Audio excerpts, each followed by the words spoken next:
transcripts. Needs. Is this real world or exercise? FAA. No, this is not an exercise, not a test. On page 20, we note more confusion. Needs did not know where to send the alert fighter aircraft, and the officer directing the fighters pressed for more information. Quote, I don't know where I'm scrambling these guys to. I need a direction, a destination, close quote. And on page 26, NORAD heard nothing about the search for American 77. Instead, the Needs air defenders heard renewed reports about a plane that no longer existed, American 11. At 9:21, Needs received a report from the FAA. FAA, Military Boston Center. I just had a report that American 11 is still in the air and on its way heading toward Washington. Needs. Okay, American 11 is still in the air? FAA, yes. Needs. On its way toward Washington? FAA. It was evidently another aircraft that hit the tower. That's the latest report we have. Needs. Okay. FAA. I'm going to try to confirm an ID for you, but I would assume he's somewhere over New Jersey or somewhere further south. Needs. Okay. So American 11 isn't the hijack at all then? FAA. No, he's a hijack. Needs. American 11 is a hijack? FAA. Yes. Needs. And he's heading into Washington? FAA. Yes. This could be a third aircraft. The mention of a third aircraft was not a reference to American 77. As the commission report says, there was confusion at that moment in the FAA. And General Eberhardt's claim that the military exercises somehow made the military better prepared on 9/11 does not ring true. Instead, it appears that the concurrent military exercises completely confused everyone. Flight 11 was the flight that hit the first building at the World Trade Center in New York City. Thus far, we are still waiting for the monograph on the failures of NORAD that the Commission said it would produce. 10. Toothless investigation, the story of subpoena power not used. While the Department of Defense and others were threatened with subpoenas for not being forthcoming with information requested, we were of the mindset that all known evidence pertaining to September 11th should have been subpoenaed by the Commission from the outset with no exceptions. No stone, which, by the way, was also the mandate of the 9/11 Commission. No stone should have remained unturned, and yet this was not the case. For example, with regard to videos that recorded the Pentagon crash, we knew of at least 3 versions of videos that showed the crash of Flight 77, yet only one version ever made its way into the public domain. That version had the date stamp of 9/12 instead of 9/11/01. The timestamps repeated on 2 of the 5 frames, while the other times on the frames were missing. We had read in National Geographic about the second video that was recorded by cameras located at the Sheraton Hotel overlooking the Pentagon. We also read about the third video recording that showed the crash from the nearby Nexcom gas station's security camera. We asked the Commission, specifically Team 8, to subpoena for these videos, and just before the Commission released its final report, we met with some of them. They told us that they had not subpoenaed for this evidence, but had instead issued document requests, which were never answered. This seeming lack of persistence on the part of the Commission to collect all known evidence is worrisome. Again, if in fact they were unwilling to go after easily attainable evidence, what other critical and more difficult pieces of the story were they missing? How was one to feel comfortable with their investigation knowing that they were not aggressively pursuing the most tangible of evidence or information? Also missing from the Commission's definitive report is testimony from national security whistleblowers who had tried to testify before the Commission, but were either not asked to testify, or their testimony was only barely acknowledged, or worse yet, completely omitted from the record. This list includes Robert Wright, FBI agent, whom the FBI refused to allow to testify, and the Commission did not subpoena him. John M. Cole, FBI counterintelligence, who had pertinent information with regard to Pakistan, Afghanistan, and the 9/11 attacks. He notified the 9/11 Commission during its tenure, but never received a response back from them. Colleen Rowley, FBI Division Counsel. The FBI Commission did not interview her and chose instead to rely on transcripts from the Joint Senate-House Intelligence Inquiry. Mike German, FBI Counterintelligence. In February 2004, his name and contact information were provided to the Commission as a key witness but they never called him to testify. Mark Burton, senior analyst at NSA, he provided dozens of pages of information and testimony to the 9/11 Commission, but was ignored and was never invited to testify. Behruz Sashar, language specialist at the FBI, he was refused twice by the Commission to testify, but finally did testify. However, his testimony was omitted from the final report. This list is in no way complete. Rather, it is just a small sample of legitimate witnesses or corroborators of valuable 9/11 related information that they tried to provide to the Commission, but they were instead turned away. Knowing full well that the best source of how an agency really works would entail talking to the people who actually work there, why is it that the Commission refused these key witnesses an opportunity to tell what they knew? How could the Commission be trusted to make the right decisions without obtaining all pertinent information? Worse yet, what happens when the Commission actively and knowingly ignores that information? One whistleblower that we made sure the Commission met with was FBI translator Sibel Edmonds. It was only when we walked her into the Commission's offices that they agreed to hear what she had to say. Sibel is here. Once the report was released, Sibel read it with great hope. Disappointed in the Commission's failure to address her very real concerns, she wrote in an open letter, quote, "Unfortunately, I find your report seriously flawed in its failure to address serious intelligence issues that I am aware of, which have been confirmed, and which, as a witness to the Commission, I have made you aware of. Thus, I must assume that other serious issues that I am not aware of were in the same manner omitted from your report. These omissions cast doubt on the validity of your report and therefore on its conclusions and recommendations." Close quote. A thorough and definitive investigation by the Commission would have addressed all of her concerns and spoken to all of the whistleblowers. It would have subpoenaed for the information it required and examined the plethora of information that other citizens and groups responsibly provided. And finally, without compromising our national security, it would have reported all of its findings with its redactions blacked out and submitted to the American people. In essence, the Commission could have produced a final product where the resulting conclusions and recommendations could be trusted.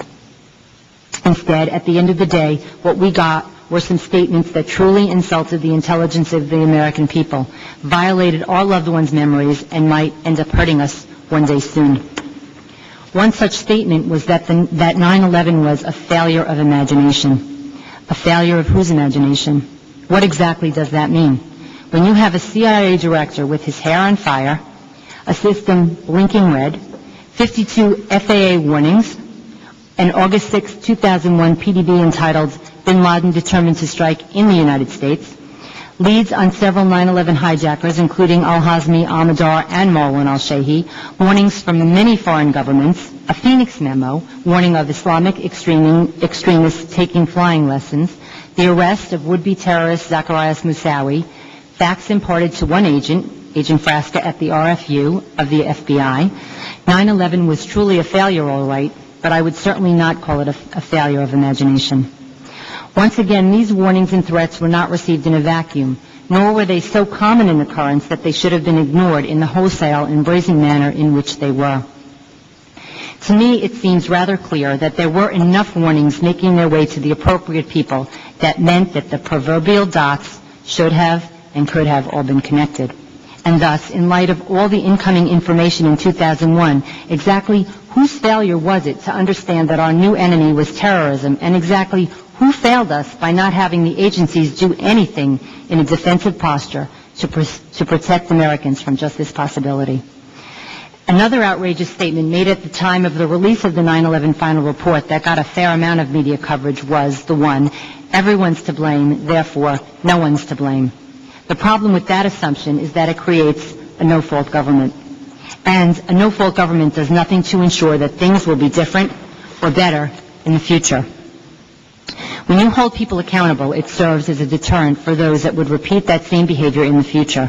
For the record, I would like to see that assumption restated to read, "Everyone's to blame, therefore everyone's to blame." In fact, the fact that there has been no accountability for the failures that led to the deaths of almost 3,000 people is truly unconscionable and irresponsible on the part of all of our nation's leaders. So what do we do now? The tools of democracy available to the citizens of America to address these issues are incredibly limited. We asked for an independent commission to investigate 9/11 because that was the only tool that we, as American citizens, had access to, and hoped that our leaders, the members of Congress, and the American public would ensure its validity and that its ensuing recommendations would make us all safer, all as safe as we could reasonably expect to be in the event of another attack. We spent 14 months collecting information and lobbying for the creation of the commission, and another 20-plus months monitoring the commission's work, forwarding any and all research, making sure to send along our questions for the witnesses who were questioned, attending the hearings, making phone calls and lobbying for the extensions of time and money, sending thousands of emails, all in the hope that in the end Americans could feel confident that we had indeed the definitive story of 9/11. Sadly, as Americans, we have all been let down. On the morning of 9/11, I lost my husband and best friend of almost 16 years. My two children, Matt and Sarah, lost their beloved father on that terrible day. And from that horrible day of September 11, 2000 forward, it has been made clear that in not allowing for truth and justice to prevail, America may have forever lost her way. For those who might question the reasoning and importance for re-examining the Commission's report, the events that led up to and the day of September 11th, one only has to recall the enormous ramifications that the attacks of September 11th have had on our country. Our leaders have, almost overnight, reformed government agencies and instituted innumerable laws in the interest of national security and are living in a post-9/11 era. Some, like the controversial Patriot Act, were forced through Congress without the benefit of congressional debate to determine its necessity and effectively find the proper balance between national security and our civil liberties. More lethally, our foreign policy has shifted to one of preemption, and thus we are at war in both Afghanistan and Iraq, where so many of our good men and women serving in the armed forces have lost their lives or have come home forever maimed. It is important to look back because in order for our leaders to make wise decisions about the changes we are instituting, we must understand what it was exactly that went wrong, that allowed our nation to become so vulnerable to terrorism, and we should not feel it improper to re-examine the investigations and decisions already made, especially in light of the fact that right after the 9/11 attacks, our leaders went full speed ahead with so many changes, most without the benefit of much of the information that has only recently been made available. Again, with lives on both sides of the equation, we cannot afford to be wrong or caught off guard either over there or here at home like we were on the morning of 9/11. Thus, only an honest reevaluation of how the 9/11 attacks could have happened will allow us to reverse the adverse consequences of overreaching laws and the existing loopholes in our security systems in order to allow us to be safer in the future. Thank you.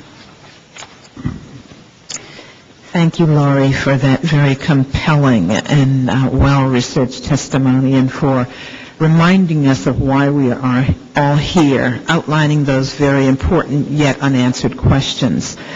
Laurie, do you have a copy of your document, your well-researched document for Congresswoman McKinney's staff? Okay. Okay, we'd like to have that. You're speaking on behalf of the other family members, are you not?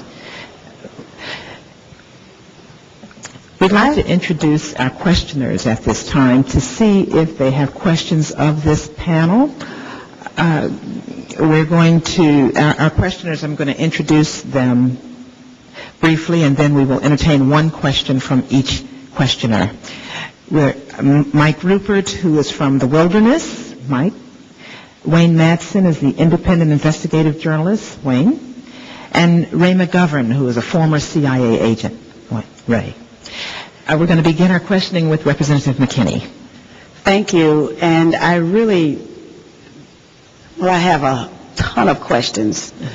But I think it's more important that I just make a statement, and that is how compelling and thoroughly researched your testimony has been today.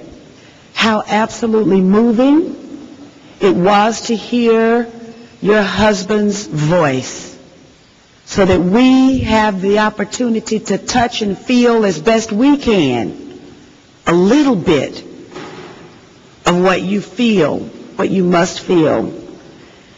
And those feelings then compel you to ask questions, to seek answers. And you deserve to have those answers. I just want to thank you so much, the three of you, Lori, Mindy, and Monica, for being here with us today and enlightening us and sharing with us a little bit of your pain and of your patriotism to want the best out of your government, our government, and for the future of our country. Thank you very much.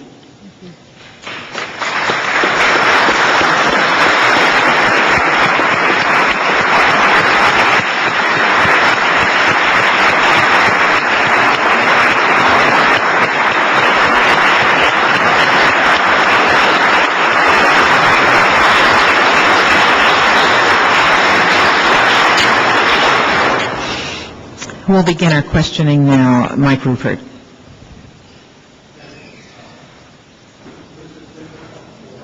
Can you press the button to turn your mic on? Thank you. Okay, this is difficult for many of us and somewhat cathartic even all this time after the attacks. And I think I speak for many people in this room to express my gratitude to you, because it's apparent that you have not stopped digging even after the release of the Kane Commission report, and your positions seem to have changed a great deal since then. One of my biggest questions would be, you mentioned them in passing, the war game exercises, which we now know were taking place. There were 5 simultaneous exercises, and I think we'll hear from another presenter today, 6, which in effect paralyzed NORAD response on the day of September the 11th. And you'd also gone to read the footnotes, and I want to comment that I saw Congressman Hamilton, who was the vice chair of the commission on C-SPAN, recently denigrating people who bothered to read the footnotes and point out the inconsistencies, but I thank you for doing that. There is one particular footnote that I will refer to very quickly in the Kane Commission report, which referred to the war game exercise Vigilant Guardian, and I think it's footnote 161. It's in my book. As an over-the-pole Russian exercise to practice for Russian bombers, when in fact the NORAD website indicates that the Russian over-the-pole exercise in progress that day was Northern Vigilance, not Vigilant Guardian, which we now know, thanks to USA Today and many other sources, and on the record sources submitted to the Commission, was a hijack drill. And we also have statements from Richard Clark in his book that there was another exercise in progress that day called Vigilant Warrior. And I have obtained an on-the-record statement from a NORAD officer indicating that that was a live fly exercise. Have you looked into the issue of the war game exercises, and how important a question do you feel that is to answer? Because I also, and I'll shut up with this, you have gone past the point of you have deliberately stopped using the word mistakes, that there were a bunch of mistakes that occurred on 9/11, that it was all somehow a bunch of sequential accidents, and you made a deliberate statement about the FBI. Are you beginning to feel that there was some deliberate action that might have affected NORAD's response that day? We waited a long time before we came out with, criticism of the report, because it took a long time to read the report and the footnotes and wait for the monographs to come out. We didn't want to jump to any conclusions, so we gave everybody the benefit of the doubt for a very, very long time, which is why our language has shifted now that we see, more of what was and wasn't in there. As far as the war games go, we read Richard Clark's book also, and I think it's page 4 that talks about a different exercise that's not in the Commission report, and it's something that has disturbed us also, because if you're talking about the definitive report of 9/11, everything that happened on the morning of 9/11 should be included, and it isn't. So it's upsetting. Thank you.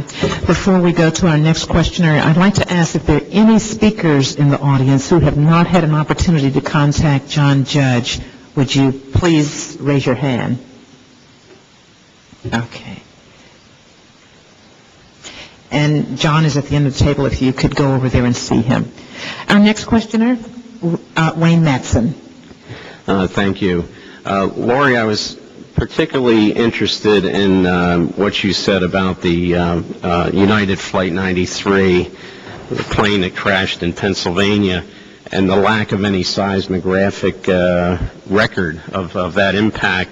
And I was wondering if you had the chance or opportunity to speak to any of the people in Shanksville, Pennsylvania, where the plane actually crashed, because many of them talk about the 8-mile debris field, which is not indicative of an impact by putting the plane into the ground. Also, they mention another aircraft seen in the area that morning. And the other thing I'll add is, although we hear an awful lot right now from disgruntled people in many of the intelligence agencies, one we don't hear an awful lot from is the National Security Agency. And I had the chance to talk to someone who was on duty that morning at the National Security Operations Center, the NSOC, which is sort of the nerve center for all communications intercepts in the U.S. intelligence community. And this individual heard in the tactical communications area over the loudspeaker that morning 2 U.S. Air Force pilots over Pennsylvania stating, we are engaging the target. And so this is the first indication out of NSA that there were U.S. military aircraft in the area, and that they obviously did what Mr. Rumsfeld, he kind of messed up, and he said when they shot down the plane in Pennsylvania and then corrected himself. But I was wondering if you've heard any of this from the people in Shanksville or any other sources on the plane in Pennsylvania. You know, we did not speak to anybody in Shanksville.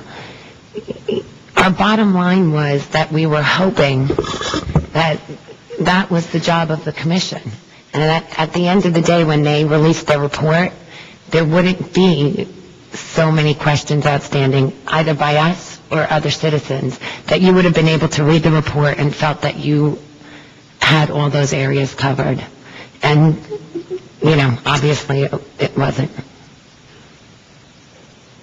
Okay. Thank you. Our last questioner, Ray McGovern, former CIA agent with VIPS, Veteran Intelligence Professionals for Sanity. I would like to refer first to the remark made by Congresswoman McKinney referring to Colin Powell's very mysterious promise that we would have a white paper. He made that promise a week or so after 9/11, and then 10 days later he said, oops, I misspoke. You're not going to have a white paper on this. You're going to have to depend on the press to figure out what happened. That's precisely what he said. I was always mystified by that. I said to myself first, well, he must not have much information. Well, I think that Laurie Van Auken's testimony today, however brief it was, shows that there was a plethora of information. Indeed, the reason there's no white paper is because there was too much damning, too much incriminating information, too much. And I just would like to comment on the unusually smiling and greatly deferential attitude that the committee members and staff exhibit to you, the families, in public, and the way they have ignored your questions in private. And I'm just wondering how you feel, how you felt when you saw the final report come out, dismissing many of your questions, avoiding many of the others, and leaving, as you've already said, so many questions unanswered. What do you suppose lies behind that? Is it simply gross incompetence? Is it arrogance? Or is it something worse?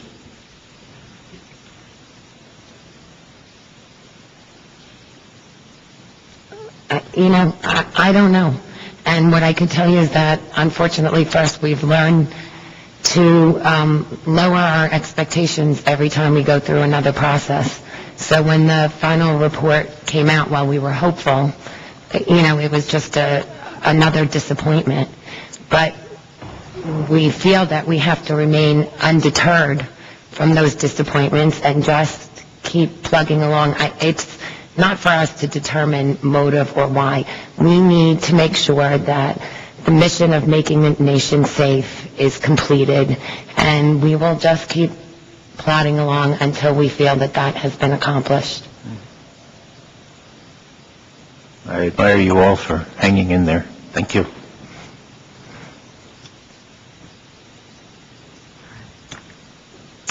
Thank you all. We want to thank the panelists, and invite our second panel to move to the table, please. Can we show them our appreciation for being here this morning?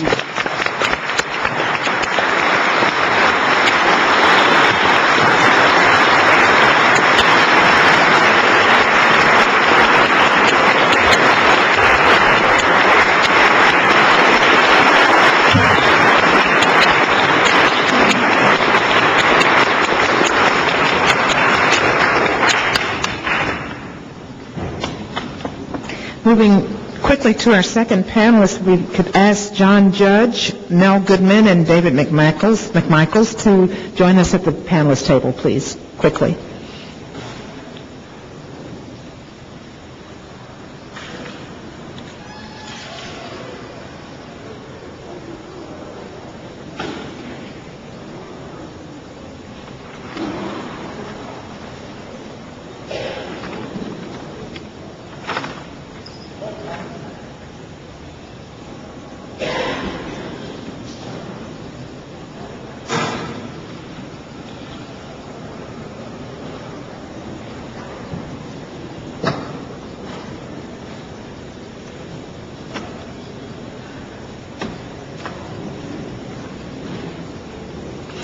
Is David McMichaels here? If so, would you please join us at the panelist table?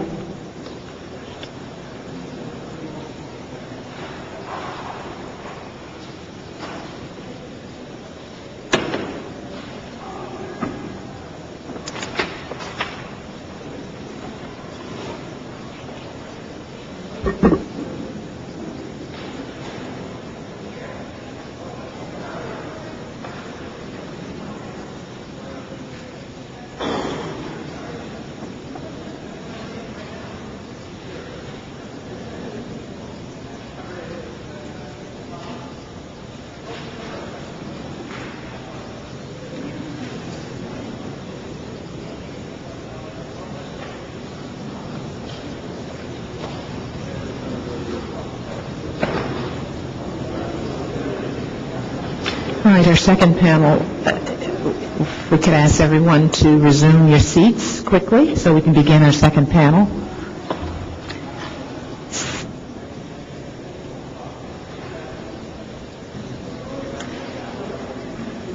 This discussion will be behind the 9/11 Commission, flaws in the process, a staff report, a citizen's critique. We're going to begin with John Judge, staff and 9/11 Citizens Watch.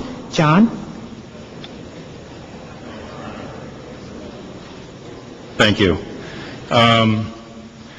We're running late, and I wanted to keep my comments short, but I think that it's in the best interest of everyone to take a second look at what we've been given as a final report of the National Commission on Terrorist Acts upon the United States. It's being seen as an authoritative report, often by people that haven't taken the time to read it. It was hailed as a bipartisan consensus in the making, and a final word. And I think all day today you're going to see that it rarely meets that standard. It was followed by 2 monographs, and then a year later, 1 more. Although each of the 9 investigative teams are working on a monograph, Representative Hamilton said that we will get no further monographs from those investigative teams. And it's interesting that the monographs that were released contained a page from Director Philip Zelikow of the Commission, basically exempting them from the conclusions of the monograph, saying that the quote is, while the commissioners have been briefed on the work and have had the opportunity to review earlier drafts of some of this work, they have not approved this text, and it does not necessarily reflect their views this seems to indicate that while there might have been a bipartisan consensus by the commissioners in this report, there seems to reflect there might not have been a consensus between the investigative staff and the rest of the people on the commission. It was a commission that was beset with problems from the beginning, not only the obstruction in its creation, but underfunding that wasn't really effectively solved in a limited time period for political purposes. And even though they did a great deal of work, 2,000 interviews, collected documents, the report is essentially self-referential. The reason I say that is that almost 100 pages at the end of the report in tiny print have footnotes to interviews and documents and evidence, not a page of which, classified or unclassified, can be seen by the public. The National Security Archives recently did a Freedom of Information Act request for every single document listed in the footnotes from all the agencies involved, and every single request was denied. And denied in some cases on grounds that don't fit the legality.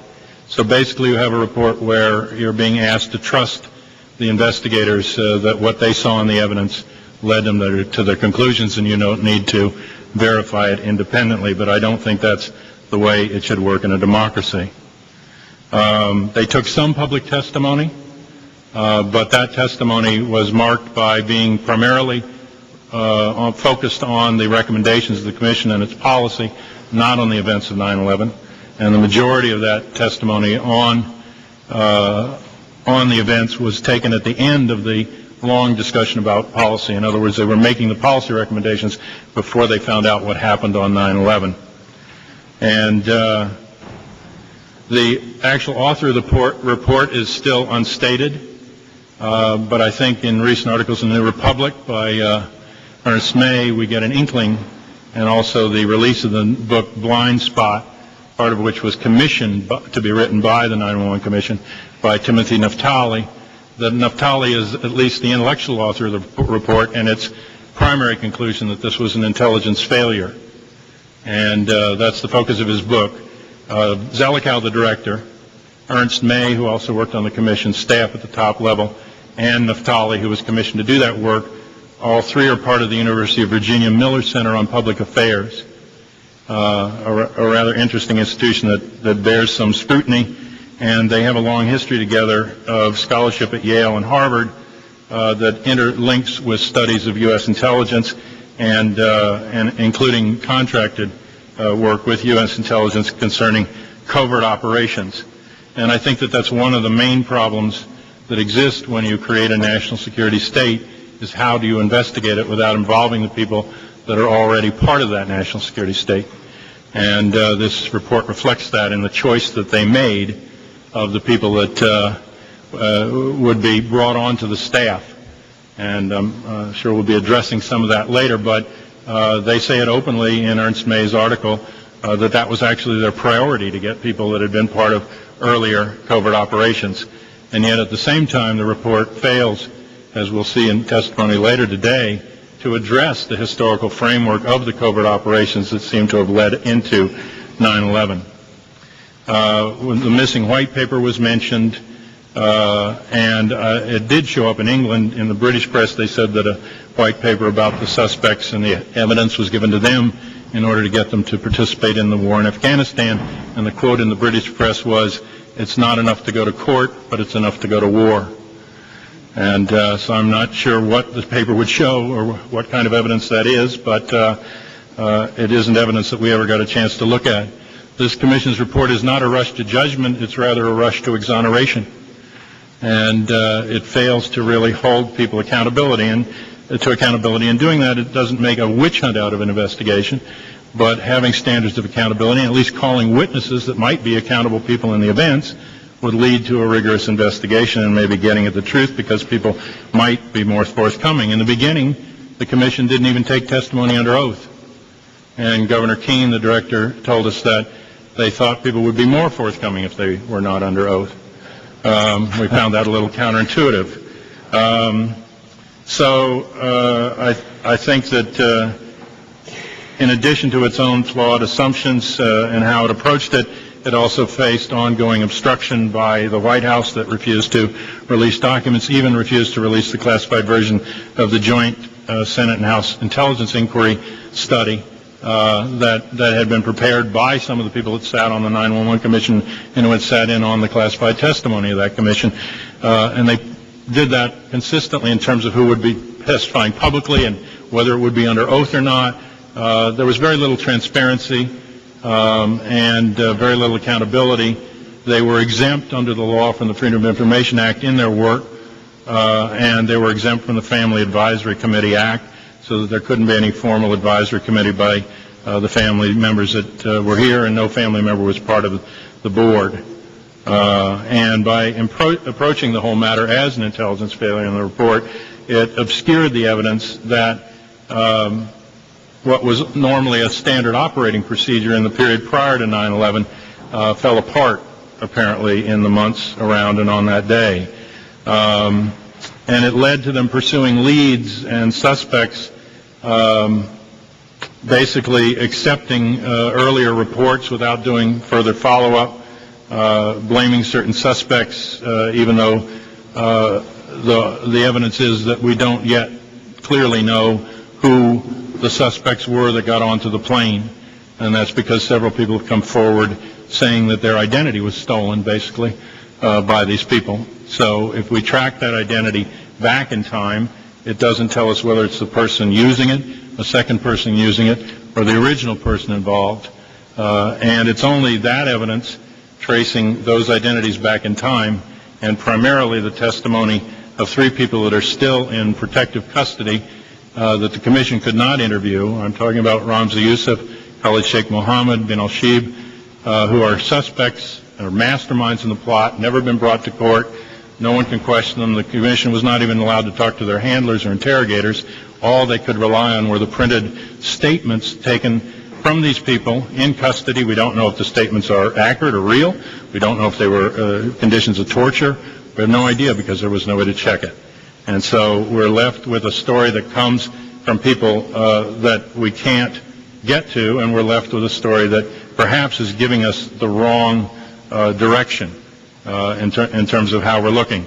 But until we open up the report and until we can look at the actual evidence and compare it and begin to actually investigate further on many of the areas that the Commission ignored, then we have a report that doesn't eventually serve the mandate that this Commission was required to take care of looking at the truth of terrorist acts upon the United States. And it was acts, it was plural, and another terrorist act upon the United States the Commission completely ignored was the anthrax incidents that followed about a month later and that have never been adequately investigated or brought forward. That investigation seems to have stopped at a point where they got to the gate of Fort Detrick, and then there hasn't been anything since. And this is going on years now in the situation. So, okay, John Judge, a member of Citizens Watch, we should say, an advocacy group that diligently monitor the government's actions, and currently a staff assistant with Representative McKinney's office. Mel Goodman is a professor of international security at the National War College and a senior fellow at the Center for International Policy. From 1966 to 1986, he was a senior CIA Soviet analyst. And in 1991, he was one of 3 former CIA officials to testify before the Senate against the nomination of Robert Gates as Director of Central Intelligence on the ground that he had slanted intelligence to suit policy. Mel Goodman. Thank you very much. 2 personal remarks first. One, I want to thank Congresswoman McKinney for what she is doing. This is an important examination of a 9/11 Commission that was an historic opportunity that was missed in a 9/11 Commission study that is terribly flawed. And I know that Congresswoman McKinney is perceived by many as to be contrarian. Well, I know how difficult it is to be a contrarian in the limited kinds of democracy we practice these days, and I hope one day her views will be considered conventional wisdom and not contrarian views. My other personal observation is I just left the government after 42 years of service, mainly with the CIA, but also the Department of Defense, the State Department, and the U.S. Army. That experience was important to me. I believe in public service, and I've always believed that institutions will prevail over the long run and truth will come out. And I think the 9/11 Commission has taught me that we need to be extremely rigorous and extremely tenacious in pursuing that truth because there's a corporate mentality in this country that's working against allowing the truth to surface even in tragedies such as the 9/11 tragedy. This morning I'm going to talk about the flawed commission itself, and this afternoon I'm going to be talking about the flaws of the commission reforms, which for the most part are counterproductive and will ultimately do great harm to the intelligence community. But there is one piece of connecting tissue that I want to emphasize in my morning remarks and my afternoon remarks. And it's very simply this. The 9/11 tragedy, this terrible tragedy, was not due to oversight problems. It wasn't due to budgetary problems. It wasn't due to systemic or structural organizational problems. It wasn't due to organizational flaws. This is what the 9/11 Commission studied, and this is what they would have you believe. The 9/11 tragedy was due to personal failings. Institutions didn't make mistakes. People made mistakes. And the 9/11 Commission needed to observe the importance of accountability, and they didn't do this. And finally, and this is my real regret, the 9/11 tragedy was about bureaucratic cowardice at places such as the Pentagon and the Department of Defense. And this needed to be examined as well, and I hope eventually we can get into those areas. Now, let me say something about the Commission. I want to talk about the Commission itself, about the flawed process of the Commission, and finally about the conflict of interest within the Commission that is extremely important to understand the failure of the Commission. Remember, there have only been 3 historic opportunities when we've had a chance to look at the intelligence community in this country. One was after Pearl Harbor, and that led to a series of investigations that not only provided very trenchant analysis of what went wrong, but provided an outline for the National Security Act of 1947, which really was the most far-reaching, important national security reform we've ever had in this country, because what the National Security Act of 47 did was to set up the national security community as we understand it today. The second opportunity was after a period of important CIA domestic abuses, and that was the Church Committee and the Pike Committee. The Church Committee and the Pike Committee came up with excellent reforms that unfortunately were observed in the breach. And if we had followed the wisdom, particularly of Senator Frank Church, the late Frank Church, we may have prevented the terrible tragedies that have taken place in the last 5 years in terms not only of 9/11, but using false intelligence to send Americans into war where they did not belong in Iraq. The third opportunity, unfortunately, was the 9/11 tragedy, which gave us this important opportunity to at least try to get the intelligence community, which spends over $40 billion a year, try to get this institution correct and to understand it and to see what reforms need to take place. And of course, with the 9/11 Commission, this wasn't done at all. The 9/11 Commission had the broadest mandate of any commission in the history of the United States. With the exception of the Pearl Harbor Commission, there's probably been no more important national security commission. But in terms of broad mandate, the 9/11 Commission could have looked at any aspect of this tragedy, and it's regrettable that they didn't do that. Let me briefly look at the commission itself. What this country needed was an independent, nonpartisan commission. The commission wasn't nonpartisan. It was presented to us as bipartisan. But when you appoint a group of people, 5 Democrats and 5 Republicans, that is certainly not nonpartisan. And I would argue it isn't even bipartisan. What it is balanced partisanship. And you can look at the commission's report time and time again to see where the Democrats on the commission check the views of the Republicans, and the Republicans on the commission check the views of the Democrats. So forget this notion that this was somehow a bipartisan commission. It wasn't. It was balanced partisanship, and it did a great deal of harm to the final product. Also, if you look at the makeup of the commission, here you have an insufficiency in the kinds of people who were picked to be on the commission. And I'm not going to look at the commission members one by one, but the fact of the matter is this is a group of people without any intelligence experience at all. This is not a group of people. Not one individual on this commission had ever received a president's daily briefing report, had never been involved as a consumer of intelligence, had very little understanding. And that was particularly true for one of the chairmen, the governor from New Jersey, who admitted he had no understanding of the intelligence community whatsoever. So there was insufficient stature, there was insufficient experience, there were insufficient knowledge of intelligence when this was totally relevant to what needed to be done. It would have been very easy to get a blue ribbon commission. You know, where were people such as Sam Nunn, William Perry, George Shultz, General Brent Scowcroft, Bill Bradley, David Boren, Gary Hart, even Warren Rudman, people who had served on the intelligence committees, who had studied the problem of intelligence and policy very closely, and may have had a contribution to make on the importance of change within the intelligence community. Now let me look briefly at the process itself. The lack of stature may have contributed directly to the lack of rigor and the lack of tenacity within the commission. The previous speaker spoke eloquently about the subpoena power that was unused, virtually unused, maybe totally unused. This was a commission that deferred at every step of the way to executive privilege. They had a mandate where they did not have to defer to executive privilege. Take the point of view about the President's daily briefs. The entire commission was not allowed to examine the President's daily brief. Only 4 commissions got a look at some of the President's daily briefs. So no commission member came away with an idea of what did the CIA actually inform the White House about the problems of terrorism in the spring and summer of 2001. The commission also had the very good idea and correct idea that they should do their own debriefings of detainees. Now, we didn't know then, but we certainly know now how the CIA and the military used torture to gain testimony from these captives.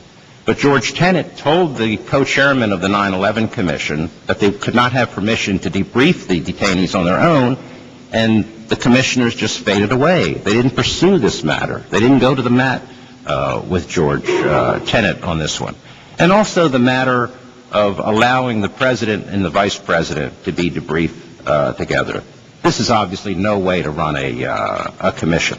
Now, in addition to the weakness in terms of rigor and tenacity, I think it's very important that the commission did not avail itself of the products that were out there, some completed, some nearing completion, some in important stages of the drafting process that would have been very useful to their own work. And the obvious document that they needed to have, that they made no attempt to take full use of, was the CIA Accountability Report. Now, not a lot is known about the CIA Accountability Report on 9/11, but this is the only report out there that actually gets into naming names, into dealing with those people who performed miserably in the period prior to 9/11. Remember, accountability is what is really one of the key issues that's at stake here. Find out who was involved, find out if these people were rewarded for their work instead of punished, and see what accountability issues can allow you to make systemic changes within the intelligence community. Now, the irony of all of this is that the CIA Accountability Report was requested by a joint Senate-House inquiry from 2002, which was signed by the chairman of the House Intelligence Committee, Porter Goss. Well, who is now sitting on the CIA Accountability Report that was completed exactly a year ago, actually in June 2004?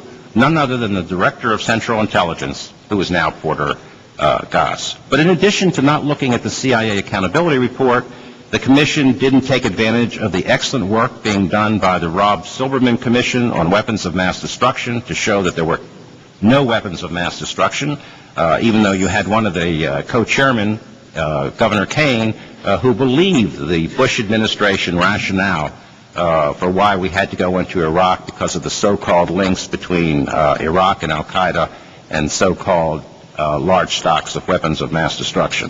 They didn't avail